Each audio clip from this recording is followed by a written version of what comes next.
اگرچہ یہ صرف 8 صفحات کی سرگزشت ہے، لیکن یہ تمام زندگی کو محیط ہے، جنہیں قلم بند کرنے کے لیے مصنف نے اچانک قلم چھوڑ کر اپنی انگلیوں کو خون دل میں ڈبو کر لکھنا شروع کر دیا ہے۔ اس کے لیے درد مند دل اور باطنی آنکھ کی بیداری درکار ہے، جو انسان کو قطرے میں دجلہ اور دجلے میں قطرے کی شناخت کرنے کے قابل بناتی ہے۔ میری متذکرہ والا گفتگو کو لاف زنی پر محمول کرنے سے پیشتر درج ذیل اقتباس ملاحظہ فرمائیں تو آپ بھی اس نقطہ نظر کے قائل ہو جائیں گے کہ جب میں ان قدیم اونچی گلیوں سے جا رہا تھا تو گہرے گندمی رنگ کا صاف جلد اور سوچتی آنکھوں والا ایک 13 سالہ لڑکا بھی میرے ساتھ چل رہا تھا۔ ماضی کے دھندلکوں سے نکل کر چپکے سے میرے ساتھ ہو لیا۔ میں ایک دکان میں داخل ہوا، دکاندار اٹھ کر ملا، صرف داڑھی سیاہ سے سفید ہو گئی تھی، باقی وہی کا وہی تھا۔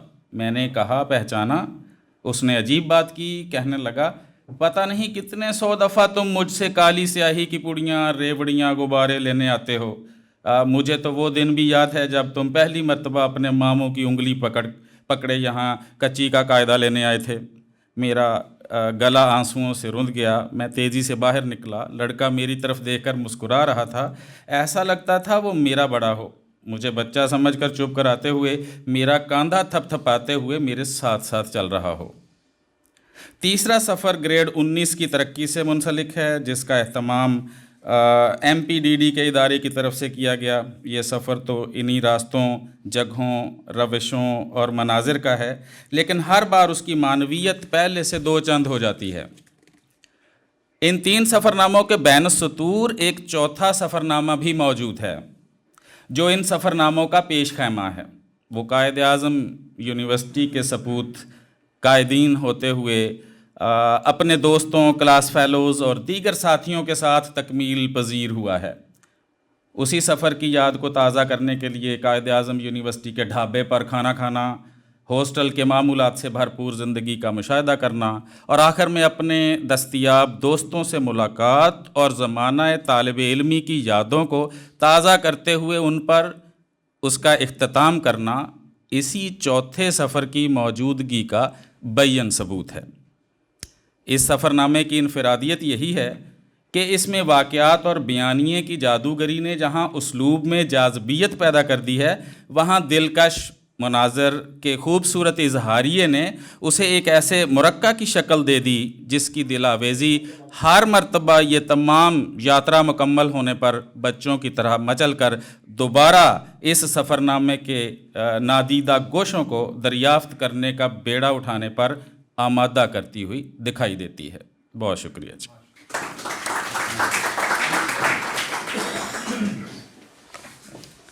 بہت شکریہ سر۔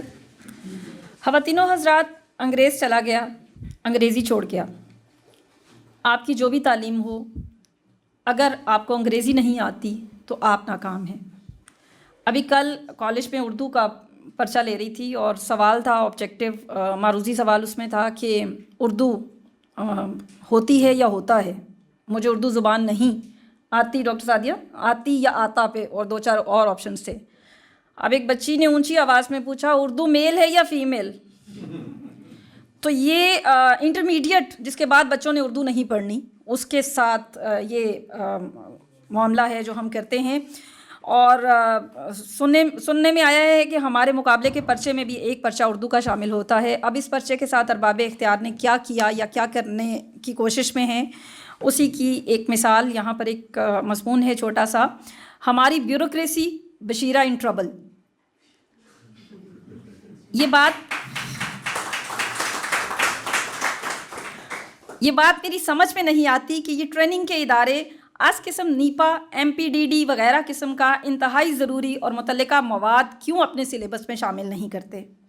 اصل میں تو اور بھی بہت کچھ شامل کرنے کی ضرورت ہے، مثلاً مقامی ثقافتوں اور زبان وغیرہ کا علم۔ لیکن سنا ہے کہ کچھ لال بھجکڑ قسم کے مشیر اور فیصلہ ساز جو کہ ہر مقامی اور دیسی چیز سے متنفر ہیں، اس کے در پہ ہیں۔ وہ PMS اور CSS کے سلیبس سے مقامی علوم اور زبانیں نکلوانا چاہتے ہیں، اس کی جگہ نیچرل سائنسز کو زیادہ کریڈٹ اور نمبر الاٹ کیے جاتے ہیں۔ یعنی عوام نہ ہوئے بلکہ سوڈیم کاربونیٹ یا کمبسشن انجن ہو گئے جن کو ڈیل کرنے کے لیے سوشل سائنسز کے بجائے نیچرل سائنسز کے بیک گراؤنڈ والے امیدواروں کو ترجیح دی جائے گی۔ اب بدقسمتی سے CSS کی حد تک ایسا بھی ہو چکا ہے، یعنی سوشل سائنسز کے نمبر کم کر دیے گئے ہیں۔ سول سیکریٹریٹ میں پوسٹنگ کے دوران ایک ایسے سینئر بیوروکریٹ سے ملاقات ہوئی جو انگلش کی برتری کے اس قدر قائل تھے کہ صوبائی سول سروس کے امتحان PMS سے اردو اور مقامی زبانوں پنجابی، سندھی وغیرہ کو نکالنا چاہتے تھے۔ حالانکہ جب وہ خود انگلش میں بات کرتے تھے تو بشیرہ ان ٹربل لگنے لگتے تھے۔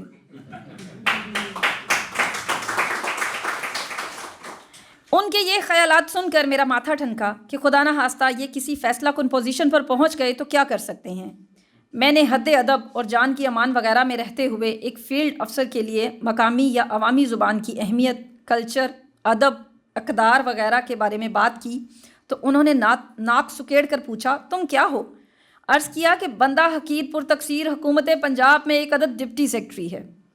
نگاہ ترچھی کرتے ہوئے فرمایا، تم ابھی چھوٹے افسر ہو، تم پالیسی میکر نہیں بلکہ امپلیمنٹر ہو۔ یہ باتیں تمہارے لیول سے ہائی ہیں۔ تمہارا کام اینٹیں لگانا ہے، عمارت کا نقشہ بنانا نہیں۔ وہ سیمنٹ گارا پکڑانے والا بھی کہہ دیتے تو ہم نے ان کا کیا بگاڑ لینا تھا، ہے نا جی؟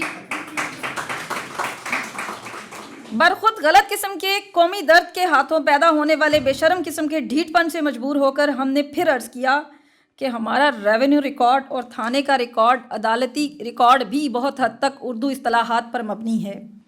مثلاً جمع بندی، فرد پدر، خانہ کاشت، محرر، بیان حلفی، سائلان، مسمیان وغیرہ، جس سے ان انتظامی افسران کا اور عوام کا واسطہ روزانہ پڑتا ہے تو کچھ نرم پڑ گئے کہ اسسٹنٹ کمشنر اور ڈپٹی کمشنر رہ چکے تھے۔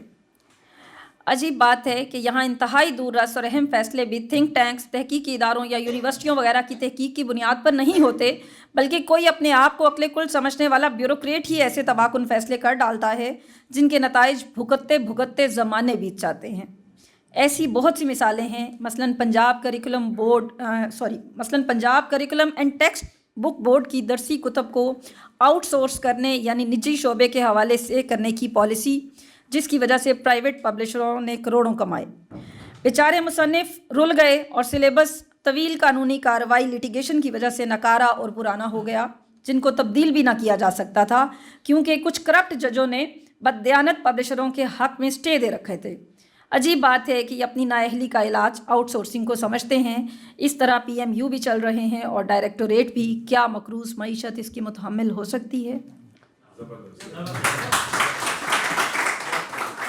ہمارے اگلے مہمان، اب ہم سٹیج کی طرف بڑھتے ہیں اور ہمارے اگلے مہمان ڈاکٹر عطاء الرحمن میو صاحب ہیں۔ میں ان سے گزارش کرتی ہوں کہ سٹیج پہ آئیں اور کتاب کے بارے میں اور صاحب کتاب کے بارے میں اپنی رائے پیش کریں۔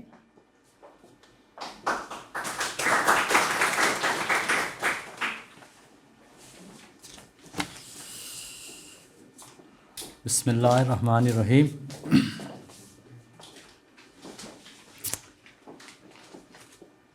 صاحب کتاب سے میرا تعارف MPhil کے دوران ہوا، جب یہ MPhil کا شوق لیے یا آتش شوق لیے منہاج یونیورسٹی تشریف لائے اور تب ان سے پالا پڑا یا واسطہ پڑا، اور مجھے خوشی ہے کہ ان کے اندر جو تحقیق کی لگن تھی وہ بے تحاشا تھی۔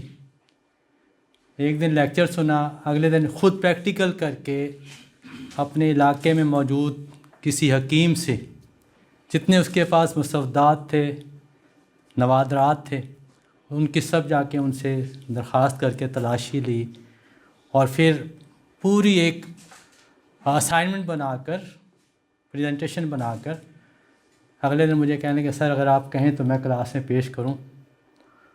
تو میں حیران ہو گیا کہ میں نے تو ابھی لیکچر 1 یا 2 لیکچر دیے ہیں اور یہ اتنی جلدی انہوں نے اس کو فالو کر لیا، پک کر لیا۔ جب انہوں نے پورا وہ پریزنٹیشن دی تو میں بے ساختہ داد دیے بغیر نہ رہ سکا اور پوری کلاس نے کلیپنگ کی۔ تو یہ عبید سرمد کا ایک تحقیق کا سفر تھا جو MPhil سے شروع ہوا اور پھر PhD کی طرف یہ بڑھے، اور الحمدللہ ہماری یونیورسٹی کے تحت، لاہور گرلز یونیورسٹی کے تحت انہوں نے PhD کی، اور ابھی جو حالیہ کانوکیشن ہوا ہے، 6واں کانوکیشن، اس میں انہیں سند فضیلت جو ہے وہ دے دی گئی ہے۔ تو ہم انہیں مبارکباد دیتے ہیں اس حوالے سے. ہمارے بڑے قابل ہونہار شاگرد بھی ہیں، افسر بھی ہیں اور محب وطن بھی ہیں اور قوم کا درد رکھنے والے ایک خوبصورت انسان بھی ہیں. تو میں زیادہ نہیں کہوں گا، بس تھوڑا بہت کہہ کے، اگرچہ کہنے کو تو بہت کچھ ہے، کہ عبید سرمد دھیمے سروں کا شاعر اور تخلیق کار ہے، تحقیق سے گہرا شغف ہے، انسان شناس اور انسان دوست ہے. عمر کی 58 بہاریں دیکھ چکے ہیں، اسی لیے وہ کسی نے کیا خوب کہا ہے کہ جی بہت چاہتا ہے سچ بولیں، کیا کریں حوصلہ نہیں ہوتا. اور میر تو اس سے بڑھ کے بات کہہ گئے ہیں کہ حوصلہ شرط عشق ہے ورنہ بات کا کس کو ڈھب نہیں آتا. عبید صاحب کو داد دینا پڑتی ہے کہ ان میں حوصلہ بھی ہے. آپ کے بارے میں نہیں پتا، ہم مرد بتا سکتے ہیں لیکن عورتیں چھپا جاتی ہیں. سر پھر وہ عورت ہی کیا ہوئی اگر وہ چھپائے نا. ابھی میری اپنی سسٹر ان لا، تو اس نے عمر اپنی 59 بتائی، حالانکہ وہ 66 کی ہے.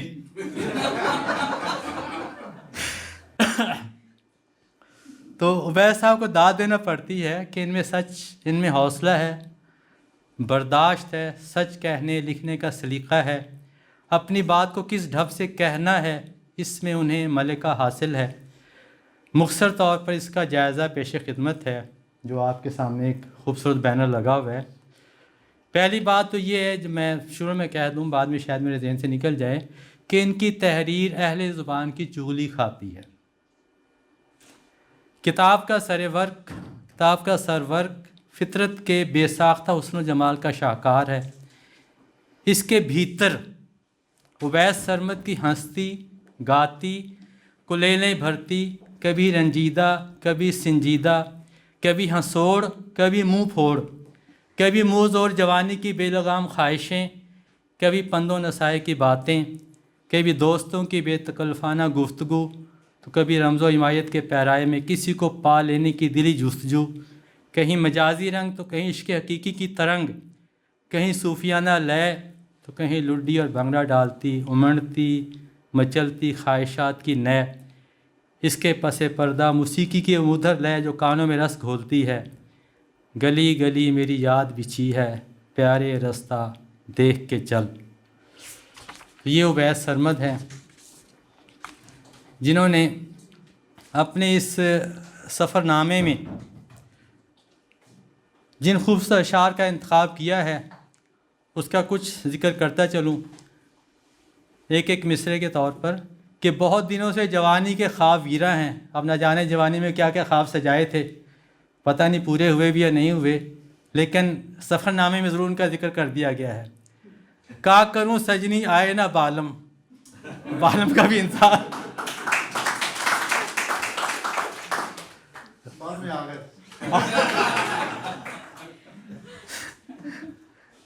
ملا میری سخت ڈسیندے، غزالہ را بیاد چشم مستت، کیا تجھ کو خبر ہے ہم کیا کیا ہے شورش دوراں بھول گئے، وہ دیدہ گریاں بھول گئے، وہ زلف پریشاں بھول گئے.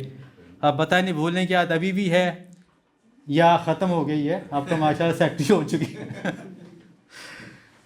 ایک ذرا دل ٹوٹا ہے، ایک ذرا سا دل ٹوٹا ہے اور تو کوئی بات نہیں، درد دل دے کے مجھے اس نے یہ ارشاد کیا، جا تجھے کشمکش دہر سے آزاد کیا. اور پھر سب سے خوبصورت جو ان کی بیچ میں جو مزاحیہ رنگ ہے، گیدڑی اور گیدڑ کی شادی، یہ بھی ساتھ لے کے چلتی ہے تاکہ پڑھنے والا وہ لطف اندوز ہو، نہ کہ تکیے کے نیچے رکھ کر لمبی تان کر سو جائے. ہم تو آئے تھے بڑی دور سے ارماں لے کر کے ایک سجدہ دیدار چلے جائیں گے. تو یہ ان کے کچھ اشعار کی جھلک تھی جو انہوں نے ساتھ ساتھ لے کے چلے ہیں. جس طرح ایک کمنٹیٹر کمنٹری کرتا ہے میچ پر، تو اشعار ان کے جذبات کی ترجمانی کرتے ہوئے دکھائی دیتے ہیں. باقی ہمارے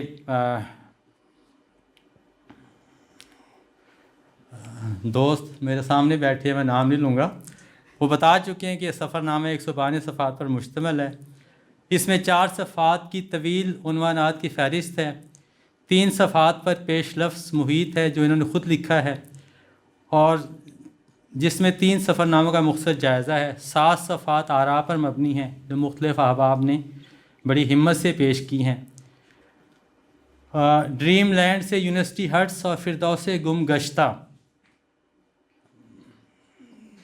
کے بارے میں کے حوالے سے ڈائریکٹر عمر فاروق علوی کورس کے لکھتے ہیں، انہوں نے کچھ حوالہ دیا ہے کہ ڈائریکٹر عمر فاروق علوی کورس کے دوران ہمیں شیر کی آنکھ سے دیکھا کرتے اور بجلی کی آواز سے کڑکا کرتے، اور رہی صحیح کسر مس مبشرہ اور افشاں کی ٹیچرانہ دھمکیاں پوری کر دیتی۔ وہ جو کہا جاتا ہے نا کہ شیر کی آنکھ سے دیکھو اور کھلاؤ سونے کا نوالا، تو انہوں نے اس کا یہاں پہ خوبصورت حوالہ دیا ہے۔ اور پھر آگے کہتے ہیں کہ اجنبی کون ہو تم، آنکھ میں حسرت کیسی، شاید اس راہ سے پہلے بھی کہیں گزرے ہو۔ تو 80 سے زیادہ اردو، فارسی، پنجابی، سرائکی اشعار اور کہاوتیں ان کے ذوق شعر کی چگلی کھاتے ہیں۔ ایسے لگتا ہے جیسے آفس میں بیٹھے فائلوں کی ورق گردانی کرتے ہوئے پان چبانے کی بجائے شعر چبانے کے مشق زیادہ کرتے ہوں۔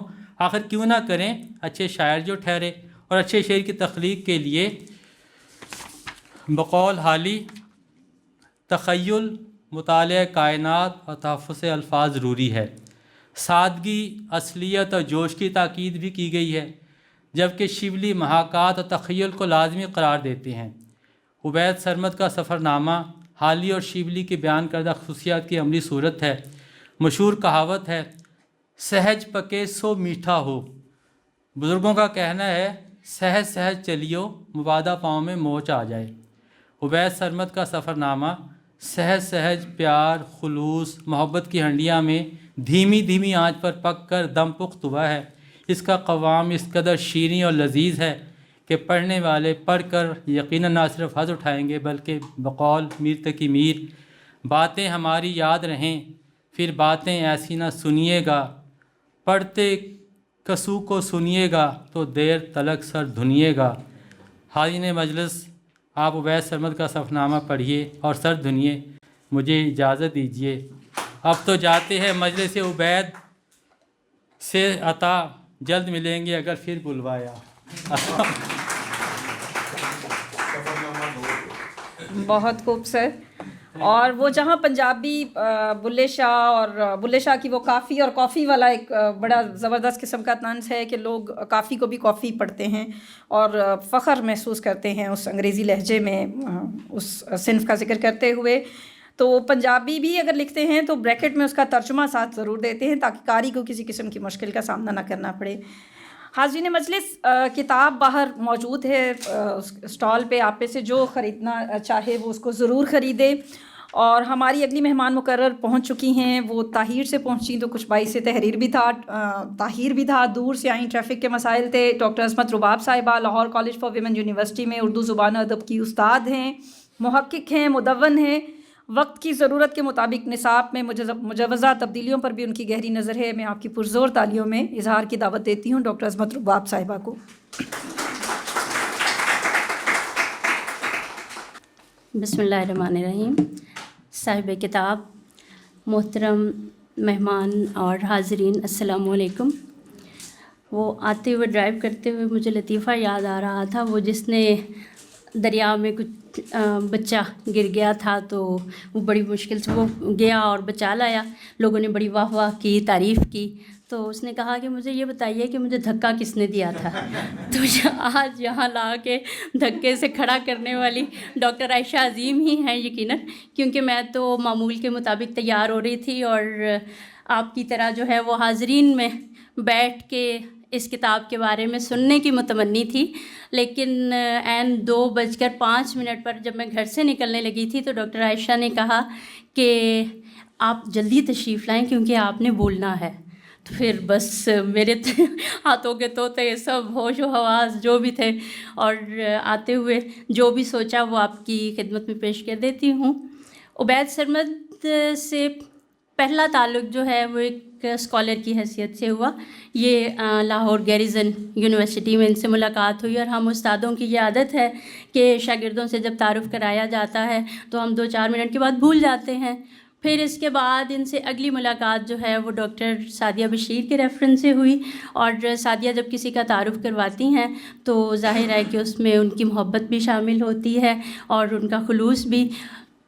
ایز یوزول حسب معمول پھر بھول گئی. اور ہم استادوں کی یا پڑھنے لکھنے والے لوگوں کی ایک عادت یہ بھی ہوتی ہے کہ جب ہم سے یہ کہا جائے کہ یہ صاحب کتاب ہیں، پھر ہم ذرا تھوڑا متوجہ ہوتے ہیں اس کی طرف. تو جب ڈاکٹر سعدیہ نے ایک ملاقات کے دوران مجھ سے کہا کہ یہ کتاب پکڑو، اب یہ چھپنی ہے، اس پہ بس ایک صفحہ لکھ دو، آپ یقین کریں کہ میں نے وہ کتاب پکڑی اور پھر اس کے بعد ایک صفحہ نہیں لکھ پائی، کیونکہ وہ کتاب اتنی دلچسپ تھی کہ میرا دل چاہ رہا تھا کہ میں پورا مضمون لکھوں اور ایسا لکھوں کہ اس کتاب کا حق ادا ہو جائے. لیکن چونکہ اس وقت موقع ایسا تھا کہ وہ بس جلدی جلدی میں 1.5 2 2.5 صفحے جو ہیں، میں نے کہا جی آپ نے ایک کی فرمائش کی تھی، ایک آپ کی طرف سے، ایک صفحہ میری طرف سے، اور وہ جو آدھا صفحہ لکھا گیا ہے وہ ان کی کتاب کے لیے. تو وہ میں نے لکھا، اور اب آتے ہوئے اس کو میں ریوائز کر رہی تھی کہ میں نے کیا لکھا تھا، تو مجھے کچھ یاد نہیں ہے. جب میں نے ڈاکٹر عائشہ سے کہا کہ میں نے تو اس وقت لکھ دیا تھا، اور سچی بات یہ ہے کہ جب ہم کتاب پڑھ کے اس کے بارے میں لکھ رہے ہوتے ہیں تو وہ اس وقت ہم اس کتاب کے سحر میں جکڑے ہوئے ہوتے ہیں، اور اس وقت بہت ساری باتیں، بہت سارے نکات ذہن میں تھے، اور میرا یہ خیال ہے کہ اب پڑھوں یا نہ پڑھوں لیکن مضمون یا ان کے بارے میں تبصرہ، لیکن یہ وعدہ ضرور ہے کہ اس کتاب کو پڑھ کے وہ جو میرا ایک دل چاہا تھا کہ میں ایک بھرپور مفصل مضمون لکھوں وہ ضرور لکھوں گی. تو جو میں نے لکھا تھا وہ میں آپ کو پڑھ کے ضرور سنا دیتی ہوں. یہ کتاب جب میرے پاس آئی تھی تو اس کا میرا خیال ہے فائنل پروف تھا. میں نے وہاں سے اب بہت مبارک ہو ایک تو عبید سرمد صاحب کو کہ ان کا یہ سفرنامہ جو ہے وہ چھپ گیا. تو میں آپ کو پڑھ کے سناتی ہوں جو اس وقت میں نے لکھا تھا. شمالی علاقہ جات کے کافی سفرنامے موجود ہیں. کچھ کشمکش کے احساس کے تحت مطالعہ شروع کیا تو اندر ایک جہان نظر آیا جس میں سرکاری افسر کی کوئی خوبو کہیں بھی دکھائی نہیں دی. ایسا ادبی ذوق میں نے عموماً اردو کے اساتذہ میں بھی نہیں دیکھا جیسا اس سول سروس سے متعلقہ شخص کے سفرنامے میں دکھائی دیا. یعنی غالب ہو یا بلے شاہ، سائل دہلوی، غنیمت کنجاہی، اقبال اور فارسی زبان و ادب کے حوالے، اور پھر ایسے برمحل حوالے کہ بے ساختہ واہ کے کلمات زبان سے نکلتے ہیں. عموماً جب لوگ اپنے محکمے کی بات کرتے ہیں تو اس کی شان میں زمین آسمان کے کلابے ملا دیتے ہیں، لیکن اس سفر نامے میں انہوں نے جا بجا خامیوں اور کوتاہیوں کا تذکرہ بڑی بے باکی سے کیا ہے. ایک حوالہ اس حوالے سے ہمیں بعد میں بتایا گیا کہ مسلسل سٹریس میں رکھا جانا بھی ہماری تربیت کا حصہ تھا، جیسے کمانڈوز کی ٹریننگ کے دوران انہیں تشدد کا سامنا بھی کرنا پڑتا ہے. انکوٹ. ایک اور اپنے لوگوں کی حب الوطنی جس کا ہم اکثر ڈھنڈورا پیٹتے آئے ہیں کے بارے میں خوش فہمی خاصی کم ہوئی. آج کل جدید سفر نامے اور خاکہ نگاری کے ایک رجحان یہ بھی دیکھنے میں آ رہا ہے کہ مختلف عنوانات قائم کر کے کسی مقام یا شخصیت کی خصوصیات کو بیان کر دیا جاتا ہے. عبید سرمد نے ان موضوعات میں بھی ادبی رنگ کو سامنے رکھا ہے. پہلا عنوان ہی دلچسپی کا حامل ہے. یہ ہمارے عطاء الرحمن صاحب نے بھی ان کی پتہ نہیں کون کون سی کہانیوں اور کون کون سی خواہشات کا ذکر کیا ہے. تو ان کا یہ عنوان ہے ڈریم لینڈ اور محبت کی نشانی. اس میں قائد اعظم یونیورسٹی کی یادداشتوں پر مبنی حصے ہیں جنہیں جذباتی انداز میں شاعرانہ طریقے سے بیان کیا ہے. اس کے حوالے سے ایک کوٹیشن ہے. اسلام آباد دنیا کے خوبصورت ترین شہروں میں سے ایک ہے. اس کا لینڈ اسکیپ اور فضا خوابناک سی ہے، لیکن میرے لیے dream land Quaid Azam university اسلام آباد ہے، جہاں میں نے اپنی زندگی کے کچھ حسین دن گزارے تھے، بالکل خواب و خیال جیسے حسین. اس سفر نامے کے کچھ عنوان بہت دلچسپ ہیں جن سے سفر نامہ نگار کی حصے مزاح کا اندازہ ہوتا ہے. مثلاً ہماری بیوروکریسی بشیرہ ان ٹربل. اس میں سول سروس کے متعلق بہت سی معلومات بھی ملتی ہیں. ادب سے دلچسپی رکھنے اور اسلوب کی دلکشی سے متاثر ہونے والے لوگوں کو اس کتاب کے مطالعے کی تجویز ایسی ہے کہ جس پر عمل کر کے کوئی بھی شرمندہ نہیں ہوگا، بلکہ تجویز کنندہ کے حصے میں دعائیں ہی آئیں گی. بہت شکریہ آپ سب کا.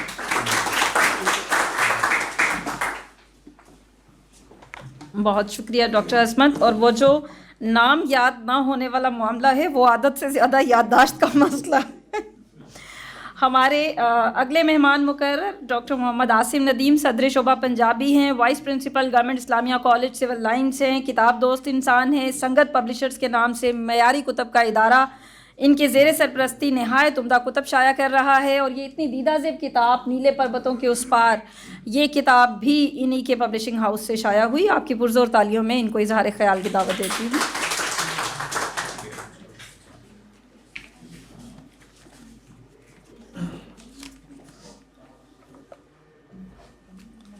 بسم اللہ الرحمن الرحیم۔ ایاک نعبد و ایاک نستعین۔ آج کے اس خوبصورت نشست کا اہتمام اگرچہ آج کی اس محفل کے مرکز و محور جناب عبید سرمد صاحب ہیں، لیکن مجھے بار بار اس بات پہ افسوس ہو رہا تھا کہ کتاب کہ ایز پبلشر ہونے کی حیثیت سے اس کی ایک نہیں کئی ایک جو ہے تقاریب جو ہیں وہ منعقد ہونا چاہیے تھیں، لیکن شاید بقول شاعر جو تھے شناور بحر کی تہ سے موتی چن کر لے بھی گئے، ہم ساحل پہ سوچ رہے ہیں پانی کتنا گہرا ہے۔ تو یہ ڈاکٹر عائشہ اور ان کی جو ٹیم ہے، ان کو میں مبارکباد دیتا ہوں۔ انہوں نے ایک بہت بڑا کام کیا۔ تقاریب ہوتی رہتی ہیں، خاص طور پہ اس ہال میں بھی پچھلے دنوں ناصر بشیر صاحب کے حوالے سے ایک اور بھی تقریب تھی پنجابی ادب کے حوالے سے، لیکن عبید سرمد صاحب کے حوالے سے یہ انہوں نے بہت بڑا ایک کمال کا کام دکھایا۔ تو بہرحال اس خوبصورت پروگرام کے احباب بست و کشاد جو ہیں وہ اس مبارکباد کے مستحق ہیں۔ اس کتاب کی مصنف جو ہیں ان کے بارے میں بات کرنا اگرچہ مشکل ہے، لیکن میں سمجھتا ہوں کہ پچھلی 3-4 دہائیوں سے بے شمار ادیبوں شاعروں میں میرا وقت گزرا ہے۔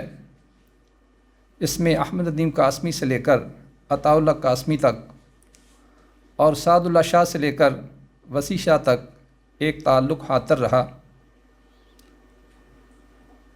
اس میں بے شمار بڑے بڑے اتفاق سے، چونکہ میرا تعلق ایک پبلشنگ ادارے سے تھا، بڑے بڑے نام ممتاز مفتی سے لے کر، اور میں یہ ڈاکٹر آصف چٹھا صاحب کو بتایا کرتا ہوں کہ اگرچہ میرے پاس ہو سکتا ہے ممتاز مفتی صاحب کی ایک لائن ہی لکھی ہے انہوں نے میرے نام خط میں، خطوط آتے رہتے تھے، اس وقت خطوط کا ہی زمانہ تھا 20 سال پہلے، تو موجود ہیں۔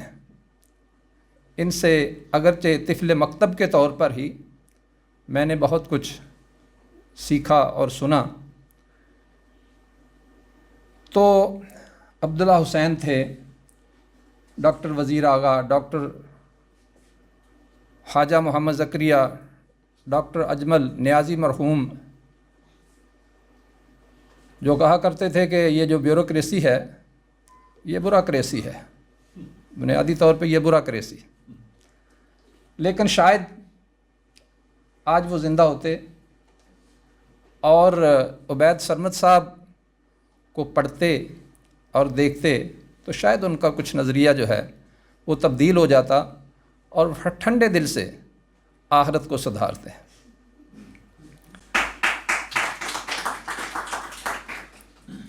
عصر حاضر میں اس طرح کی فضا کا ایک خلا پیدا ہو گیا ہے۔ اس کے باوجود جو اپنا مقام اچھا لکھنے والوں میں پیدا کر لے، اسے کہو جا تیری 7 پشتوں پر دوزخ کی آگ حرام، فرشتے تیری عظمت کو سلام کریں اور حوریں تیری غلامی پر فخر و ناز کریں، لیکن یہ تب ہوگا جب لکھنے والا عبید اللہ جیسا پہلے اچھا اور اعلیٰ اوصاف کا حامل انسان بنے گا اور پھر عبید سرمد بن کر آپ کو منظوم اور کبھی منصور لکھتے دے گا۔ عبید سرمد صاحب ایک اعلیٰ درجے کے اردو، پنجابی، انگریزی میں انتہائی عمدہ نظم و نثر تخلیق کا کرنے کا فن رکھتے ہیں۔ میرا ان سے تعلق کئی جنموں پر محیط ہے۔ ایک حدیث مبارکہ ہے جس کا مفہوم کچھ یوں ہے کہ عالم ارواح میں جو روحیں اس وقت قریب قریب تھیں، اس دنیا میں آ کر بھی وہ بہت جلد ایک دوسرے کے قریب ہو جاتے ہیں، یا شاید کہ انسان کے اعلیٰ اوصاف جو ہیں، وصف جو ہیں کسی اچھے انسان کے، وہ کسی کو بہت جلد قریب کر دیتے ہیں۔ تو یقینی طور پر بندہ کے اپنے اوصاف حمیدہ جو ہیں یہ بڑا کام کر دکھاتے ہیں۔ خدا لگتی بات یہ ہے کہ عبید اللہ سرمد انتہائی اعلیٰ اخلاق کے مالک، جذبہ حب الوطنی سے سرشار، سراپا اخلاص و وفا، مروت، رواداری، منکسر المزاجی جیسی رنگا رنگ خوبیوں سے مزین شخص اس دور میں نابغہ روزگار ہے۔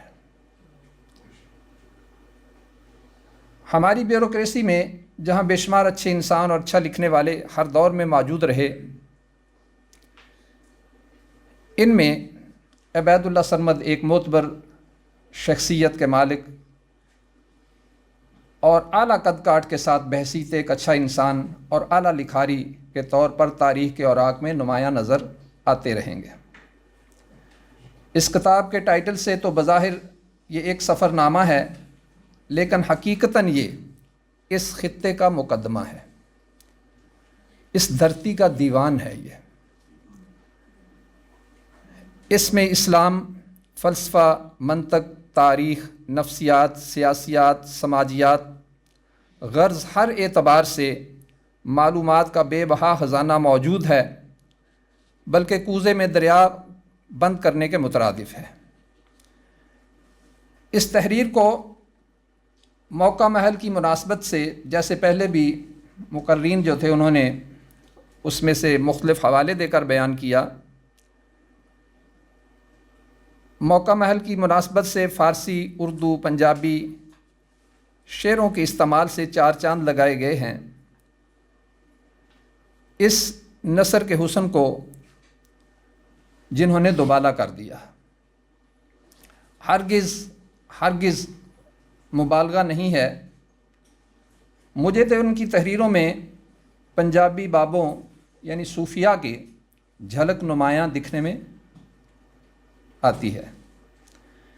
اس میں بابا فرید جیسی عظیم آفاقی سوچ کا رنگ بھی ہے، اور حضرت سلطان العارفین کا تصور عشق بھی ہے۔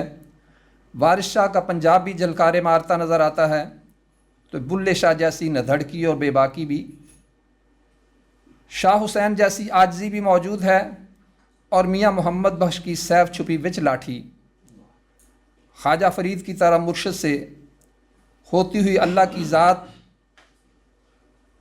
سے محبت کے مٹھڑے بول جو ہیں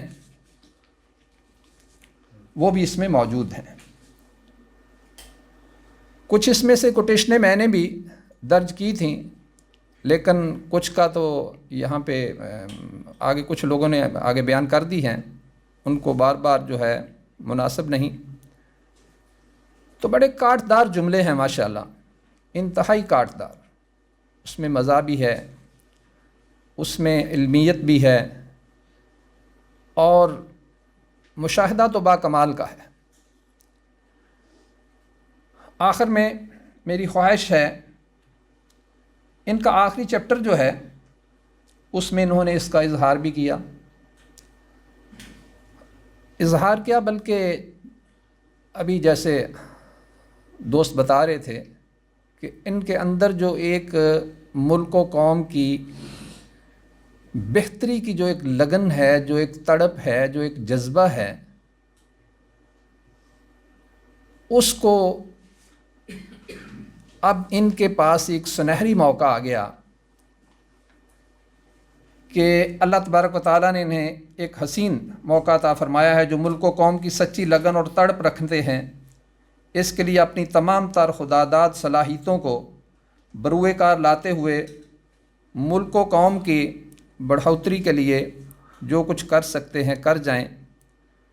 میری مراد ان کی جو پوسٹنگ ہے اب نئی، اندر کھاتے کے جو چیلنجز اور قدم بقدم جو بیریئر راستے میں آتے ہیں، اللہ کرے ان سے نبرد آزما ہوتے ہوئے تعمیری انداز میں آگے بڑھتے جائیں۔ والسلام۔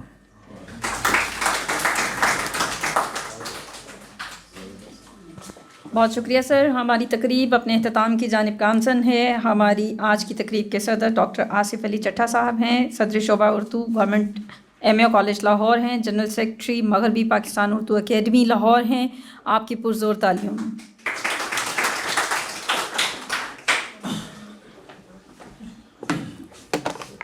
بسم اللہ الرحمن الرحیم۔ محترم ڈاکٹر عبید سرمد صاحب، ڈاکٹر محمد عاصم ندیم صاحب، ڈاکٹر عطا رحمان صاحب، ڈاکٹر عائشہ عظیم صاحبہ، ڈاکٹر سعدیہ بشیر صاحبہ، ڈاکٹر عصمت رباب صاحبہ، ڈاکٹر امجد صاحب اور نواز خالد عربی صاحب اور احباب گرامی، سب سے پہلے تو میں مبارکباد پیش کرتا ہوں قاسم علی شاہ فاؤنڈیشن کو اور ڈاکٹر عائشہ عظیم صاحبہ کو کہ انہوں نے اتنی اہم اور خوبصورت تقریب کا اہتمام کیا۔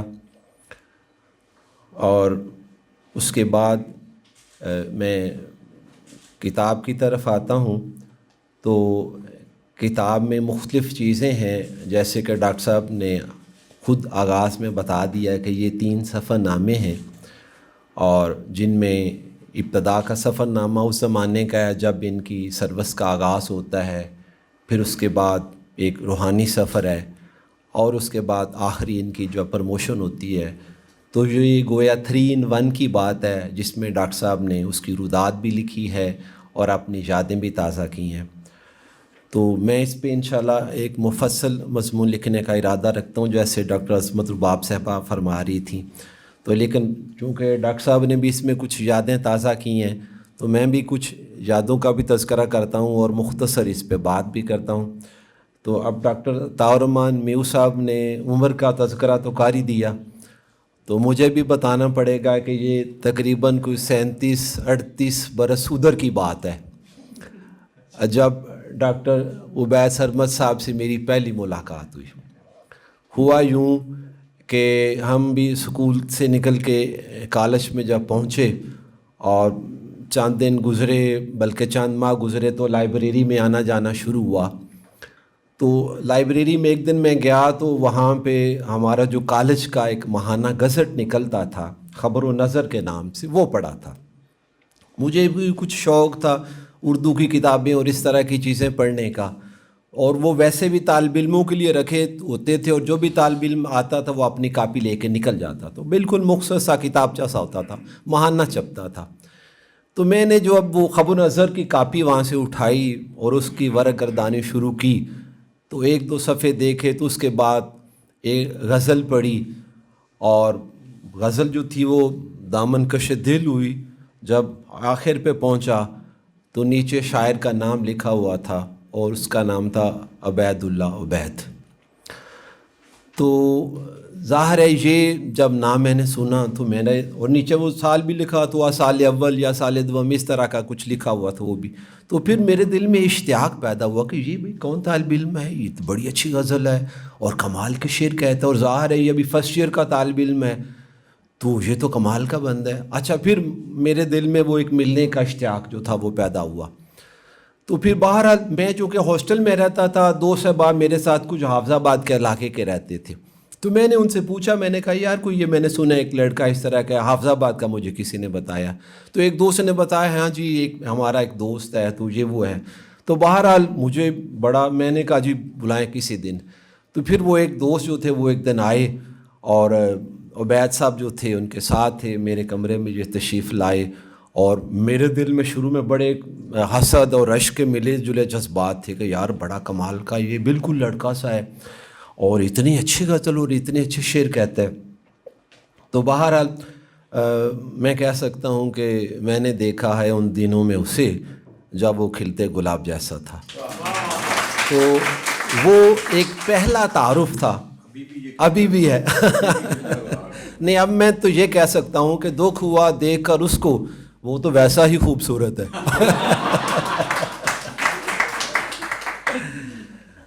تو یہ بات ہے, میں وہ ایک یادیں بات ذہن میں میرے بھی آ گئیں.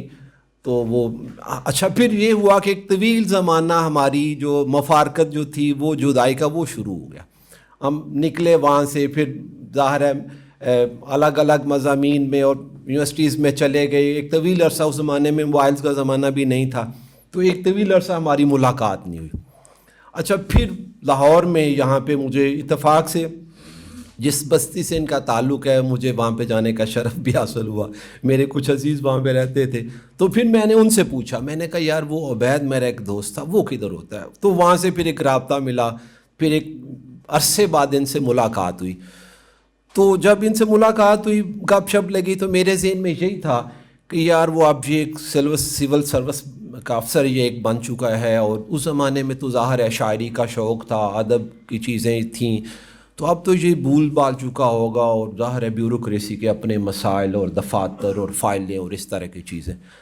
لیکن مجھے خوشی یہ ہوئی کہ جب ہم پہلی ملاقات میں پھر ایک طویل سال ہا سال کے بعد بیٹھے, گپ شپ لگائی, دیکھا, تو آپ یقین کریں کہ اس نے اتنے سالوں بعد دوبارہ جو بات کی میرے ساتھ, پھر وہ ادب کے موضوع پہ تھی, اور اپنے اس شاعری اس پہلے مجموعہ کلام کی بات کی شائع کرنے کی جو وہ شائع کرنا چاہتا تھا.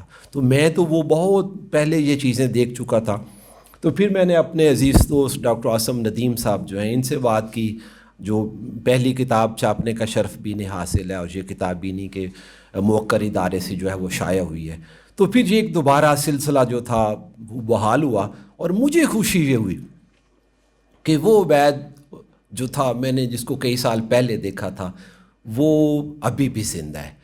وہ عبید جو ہے وہ جو حسرت نے کہا تھا کہ ہے مشق سخن جاری چکی کی مشقت بھی, تو وہ چکی کی مشقت جو تھی وہ بھی ساتھ جاری رہی, لیکن مشق سخن جو تھی نا, اور ان دونوں چیزوں کو ساتھ رکھنا یہ بڑا مشکل کام ہے. میں استاد ہوں, ہم استاد لوگ تو پڑھاتے ہیں کالج میں, اور گپ شپ بھی لگائی اور چیزیں, وہ ادب کا سلسلہ بھی ساتھ چلتا رہتا ہے, لیکن بہرحال بیوروکریسی کے اپنے مسائل ہیں, اور یہ بڑی ہمت کی بات ہے. عبدالعزیز خالد نے ایک جگہ پہ کہا تھا, وہ کہتے ہیں کہ کہاں مسائل دفتر, کہاں مسائل دفتر, کہاں مزاج سخن ہے تیرے فضل سے یہ امتزاج شعر و خدم. تو یہ جو شعر و خدم کا امتزاج ہے یہ اللہ کی بڑی مہربانی ہے, اور وہ تبھی قائم رہتا ہے جب اندر سے انسان جو ہے وہ بہت مضبوط ہو. تو بہرحال یہ تو ہے یادیں, آپ کو بھی میں نے اس میں شریک کر لیا اپنی باتوں میں, لیکن چند باتیں میں ابھی اس پہ کرنا چاہتا ہوں ان کی کتاب کے حوالے سے. تو سب سے پہلے تو چونکہ ان کا ایک بنیادی حوالہ ایک شاعر کا ہے, اور بڑے اچھے شاعر ہیں, تو مجھے جب یہ سفر نامہ ان کا پڑھنے کا اتفاق ہوا, میں نے اس کو دیکھا, تو یقین کرے کہ میں اس کو ایک یا دو نشستوں میں نے اس کو بیٹھ کے پڑھ لیا. جیسے وہ ڈاکٹر عظمت صاحبہ ذکر فرما رہی تھیں کہ کتاب میں اتنی کشش ہونی چاہیے, قاری جو ہے وہ اس کے ایک صفحہ پڑھنے کا ارادہ کرے اور پھر تب چھوڑے جب وہ سارے صفحات مکمل ہو جائیں. تو میں نے بھی ایسا کیا, جو سارا اس کو دیکھا, اور ہاں تو ڈاکٹر صاحبہ کہہ رہی ہیں وقت کم ہے. ہاں واہ جی واہ. اچھا جی, اب وقت کم پہ میں ایک شعر سنا کے آگے بڑھوں گا. اچھا چلیں جی.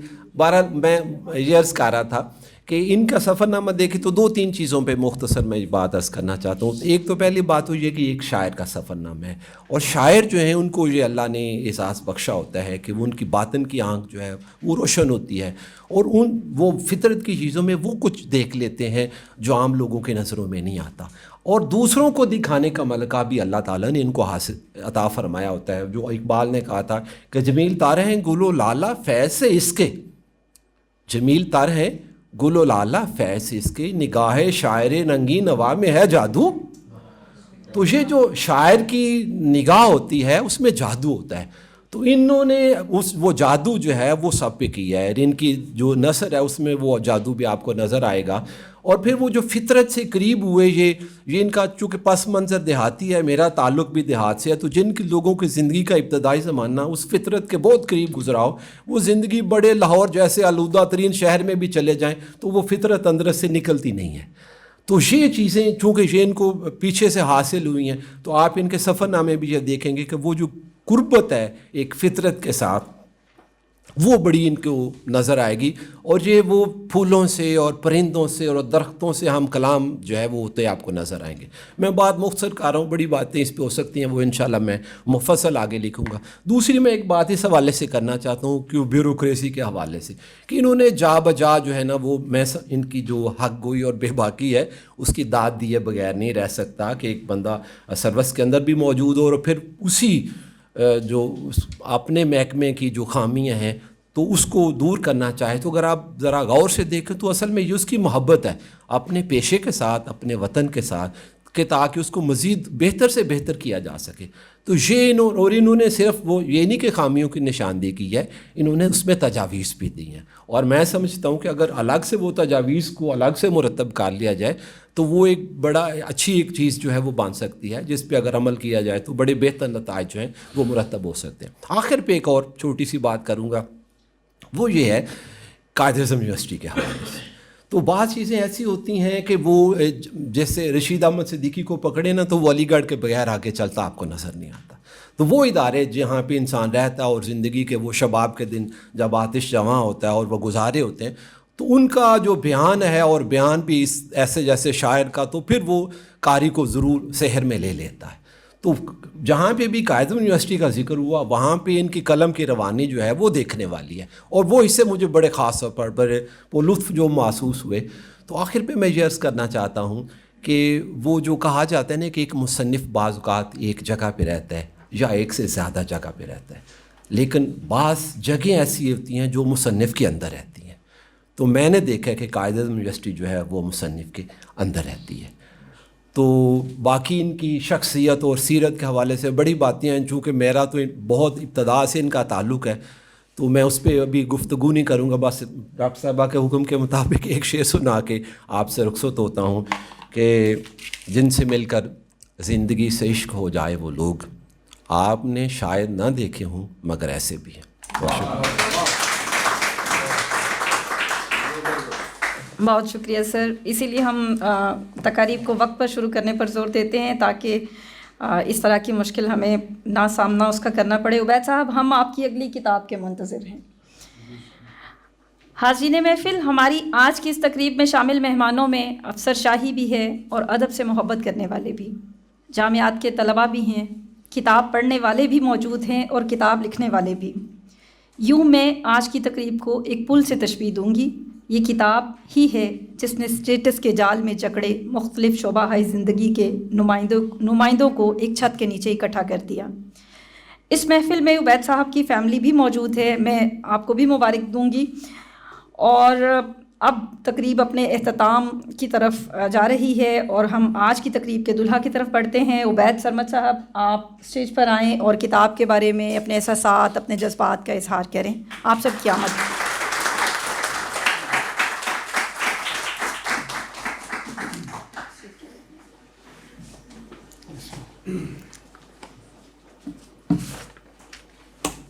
بسم اللہ الرحمن الرحیم. السلام علیکم. کتاب کے بارے میں اتنا کچھ کہا جا چکا ہے کہ مجھے تو ان زیادہ تر چیزوں کا پتہ نہیں تھا جو ابھی بیان کی گئی ہیں. اب میں اسٹیج کا آدمی بھی نہیں ہوں, جو کچھ میرے ذہن میں آتا ہے میں یہی کہتا ہوں کہ میں آپ سب لوگوں کا بہت ممنون ہوں کہ اتنی انٹلیکچوئل شخصیات میرے جیسے ایک غیر ادبی اور خشک روٹین والے سرکاری ملازم کے مطلب کی کتاب کے سلسلے میں آپ آئے ہیں، اور آپ کی آمد میرے لیے بڑی باعث اعزاز ہے۔ میرے یہ بے مایا سفری روزنامچے ایک دن کتابی شکل اختیار کر لیں گے، اور ان کو آپ جیسے اہل علم اور بعض افراد کی پذیرائی ملے گی، اور یہ کبھی سوچا نہ تھا۔ یہ میری پہلی نثری کتاب ہے۔ یہ باقاعدہ کسی پلان یا ترتیب کے تحت نہیں لکھی گئی، بس جو محسوس ہو رہا تھا اس کو الفاظ کا روپ دینے کی ناکام کوشش کہوں گا، کیونکہ محسوس زیادہ ہوتا ہے، الفاظ اتنا نہیں لکھ سکتے۔ کہا جاتا ہے کہ انسان حیوان ناطق ہے، مجھے لگتا ہے کہ پوری کائنات اپنے مظاہر سمیت ناطق ہے، جس میں بعض اوقات انسان ظاہراً اور بعض دفعہ پس پردہ ہوتا ہے، کبھی ماضی کی یادوں کے پردے کے پیچھے اور کبھی پس دیوار ایک نایافت بن کر۔ ایک قطعہ یاد آ رہا ہے جو کہ چاندنی رات میں کھڑکی کا ایک منظر دکھاتا ہے۔ کھلے ہیں صحن میں گل نیل گوں سے، یہ تنہائی ہے یا محفل سجی ہے، مہکتے ہیں تیری یادوں کے جنگل، وفا کی چاندنی چھٹکی ہوئی ہے۔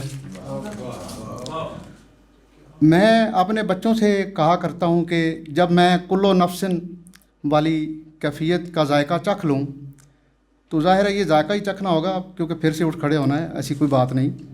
تو اگر کوئی بڑی خلاف ورزی نہ ہو رہی ہو تو میری خاک پر بڑھ کا ایک درخت لگانا۔ جب وہ درخت بڑا ہو جائے گا تو اس کی شاخوں اور پتوں کی شکل میں چاند راتوں، ٹھنڈی ہواؤں اور برستی بارشوں کو دیکھنا پسند کروں گا اور محسوس کیا کروں گا۔ ہو سکتا ہے آپ کی اولادوں میں سے کوئی پھولا بھٹکا ادھر سے گزرے تو میں اس کو اپنی جینیٹک کشش سے پہچان لوں گا، اور جب اس کے سر پر بڑھ کا کوئی پتا گرے تو وہ دراصل میں ہی ہوں گا جو اس کے سر کو چھو رہا ہوں گا۔ پھر اور ہشت پہلو بلکہ ہزار پہلو وحدت، جس میں شہر، انسان، جنگل، پہاڑ، روح، ماضی، حال، مستقبل سب شامل ہیں، تو اس وحدت کا حصہ بننا کیسا عظیم تجربہ ہوگا۔ اب میں شکریہ ایک ایک نام لے کر تو شاید موقع نہ ہو، لیکن میں سب لوگوں کا شکر گزار ہوں، اپنے اساتذہ کرام ڈاکٹر طاہر میو صاحب اور ڈاکٹر دوسرے جو میرے مکرم فرما ہیں، عظمت رباب صاحبہ، سعدیہ بشیر صاحبہ، اگر یہ نہیں ہوتے تو میں شاید یہ کتاب لکھ ہی نہ سکتا۔ انہوں نے جب اس کے اوپر تبصرہ کیا تو مجھے احساس ہوا کہ اس میں کچھ جان ہے، لکھا جا سکتا ہے، اس کی کتاب بنائی جا سکتی ہے۔ آصف علی چٹھا اور جو ڈاکٹر عاصم ندیم صاحب ہیں، یہ کتاب کے مرحلے تک لانے میں میرے بہت ساتھ رہے اور حوصلہ افزائی کی، اور اب آج جو انہوں نے اس کے بارے میں خیالات کا اظہار کیا اس سے مجھے بڑا فخر محسوس ہوا۔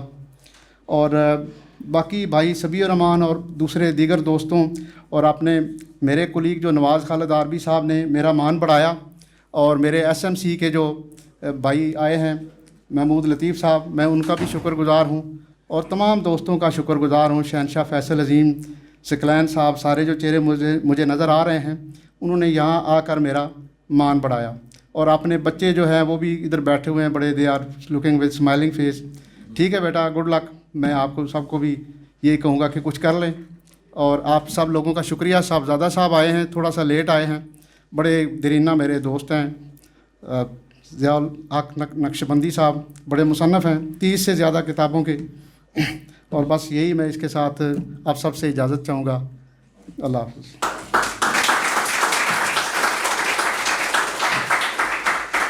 آپ سب کی آمد کا بہت شکریہ۔ آپ تقریب کے دلہا کے ساتھ تصاویر بنوائیے، چائے آپ کا انتظار کر رہی ہے، انجوائے کیجیے۔ Thank you so much.